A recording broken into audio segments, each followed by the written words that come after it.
Hey everyone, it's John Moncrief and welcome to this episode. You know, in the last episode, we talked around the reasons that subscription business models are so important and how they bring value to your business. And I know there were some of you out there who were thinking, yeah, John, sure, but this isn't going to work in my company. This isn't going to work in my industry. And I'm here to tell you that, yes, if you stick to the old model of doing things, it's probably not going to work. But somewhere in your business, it's very likely that you can find something that you can use to sort of form the beginning of a subscription model with.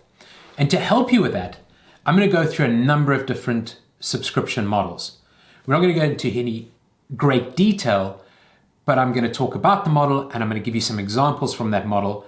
And the point is, I want you to go away and I want you to think about your business. And I want you to think about, not how you could apply the model exactly, but I'm hoping it'll spark ideas. So how you could possibly use part of the model, combination of the model, to create a subscription model in your own business. And we'll cover 9 models. This episode, we go through 4 of them. The next episode, we'll go through another 5. So let's get started. First up, I want to talk about something called the membership website model. So this is a model where people are willing to pay you for what you know. You can put what you know behind a paywall, and you can charge people for that knowledge. Area that you kind of might have seen this in the past is like Wall Street Journal, the New York Times. You're kind of going through an article, or maybe you do 2 or 3 articles, and suddenly this thing pops up and says, enter your credit card details to get more access. And that's an example of taking something that's valuable that people want and charging them to get to it. So this is very useful in the sort of B2B space for companies that want to solve a problem, or for individuals that want to solve a problem. And particularly in a niche area, or in an area that you have expertise, and an area that's moving pretty fast. So software, the cloud, those kind of areas where there's a lot of momentum, and you've got to work hard to keep ahead of the curve. And if you have those kind of expertise, there's a good chance that you can sell a subscription based on a membership website model. So let's take a look at a few more examples. Contractorselling.com, I've mentioned them before. They are a website model that plumbers and electricians can go to get expert advice and tips on building a contracting business. Restaurantowner.com, another great example, a business where if you're an aspiring chef, you can subscribe to restaurantowner.com, so you don't have to go through the school fees of kind of starting your restaurant and learning the hard way. You can at least get some tips from experts in the restaurant area or in the restaurant industry on how to build a successful restaurant. So the membership website model, excellent if you've got a business where you're kind of keeping ahead of the curve, you have some expertise, some real knowledge that you can sell to businesses who are looking to solve a problem. And going back to that cloud example, you might specialize in kind of AWS, Azure, and making sure that you are helping companies through Cyber Monday, Black Friday. Did I get that the right way around? Yeah. So helping them through those peaks and troughs and making sure that their systems stay up and that their e-commerce sites don't fall over. And you could take some of that expert knowledge, take it online, and charge for access to that. So that's the membership website model. Next up, the private club model. The best examples here are golf clubs, country clubs, yacht clubs. When you think about that process that you have to go through to get into one of those clubs, there's an element of exclusivity, an element of kind of rarity to that. And you go through a nomination process, and it may take a few months, it may take a few years until you're accepted into the club. But ultimately, you get into this exclusive group of people. In the business-to-business space, somebody who did that very well was Joe Polish. And Joe created something called the Genius Network, and he brought together great authors, great entrepreneurs, innovators, brought them all together, and 3 times a year, people came together to meet. And the investment in this club that you pay is in the region of $25,000, at least it was starting out. So you're paying a $25,000 investment to get into a group where you've got some insanely intelligent and successful people, and you can rub shoulders with them. And here you're speaking to somebody who is trying to kind of get to the other side. They're achievement orientated. Success is important to them. Social status is important in the private club model. You think of the Soho clubs, having that kind of social status and rubbing shoulders with successful people and being amongst that group. So one more example here, the exclusive resorts. Basically, in this scenario, you have customers who are wanting to go out and buy vacation homes. Wealthy customers, so maybe appealing to a very wealthy market, and they're willing to pay $3 million in Maui for a vacation home. So what Exclusive Resorts has done is they bought up properties around the world, created a subscription model, and by joining this for a lot less than you pay for a vacation home in Maui, you have access to some of the best digs in the world. And you can take your friends, your family, whoever, business partners, business associates, to these locations and spend a period of time every year in a different place around the world, rather than being stuck in a beachfront property in Maui all the time. She's complaining about that, but anyway. So something that's limited, something that's rare, something that's in demand, something that has this exclusive element to it is an excellent example of the private club model. And one more example here, maybe you've got a restaurant in an upmarket neighborhood, and you can find access to good speakers, to entertainers. You invite them to your club, and obviously there's probably some element of paying for them to come in, or however that's negotiated. But you create a membership or subscription model that every month you have a guest speaker, a guest entertainer in your restaurant, and your subscribers, the wealthy folk in that neighborhood, can come to an event and spend an evening with somebody that they typically wouldn't. Next up, the all you can eat library. So here we're talking about think of Apple.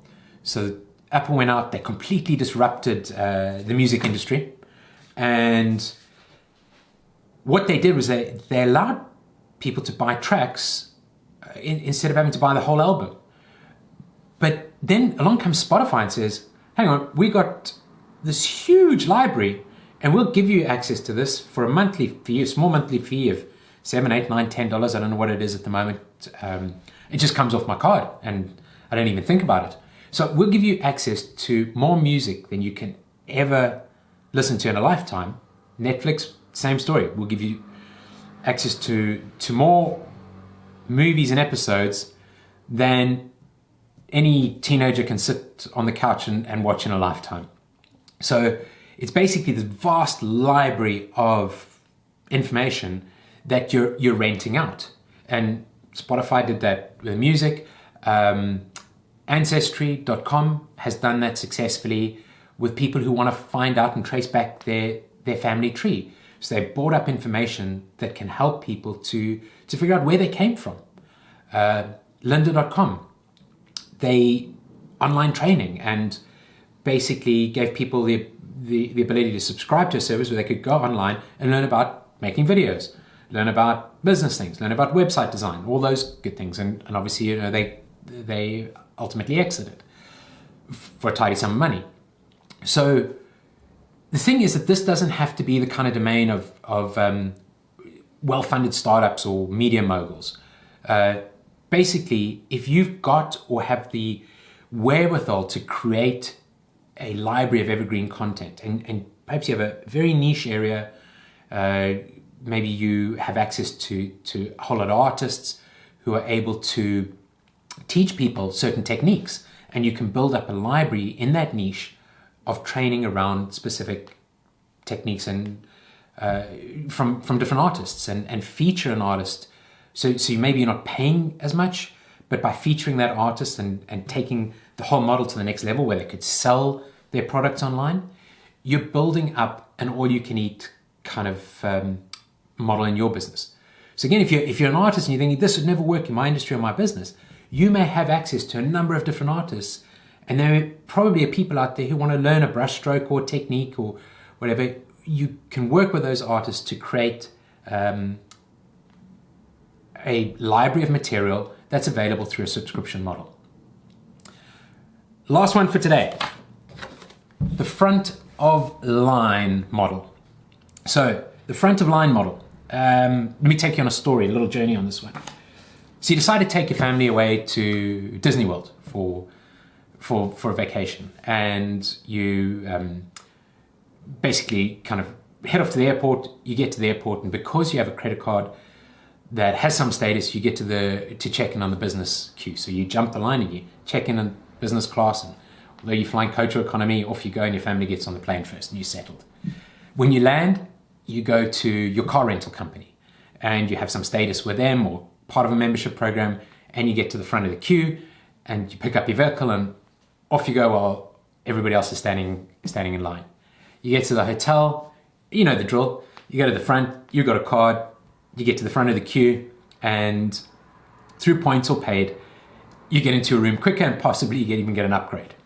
So this model, and then the next day you leave the hotel and you go to Disney World or the amusement park, and you pay a premium to get to the front of the queue in the ride. So you maybe only got 2 days there, and you want the kids to get on every single ride, keep them busy, and you're cutting your wait times in half.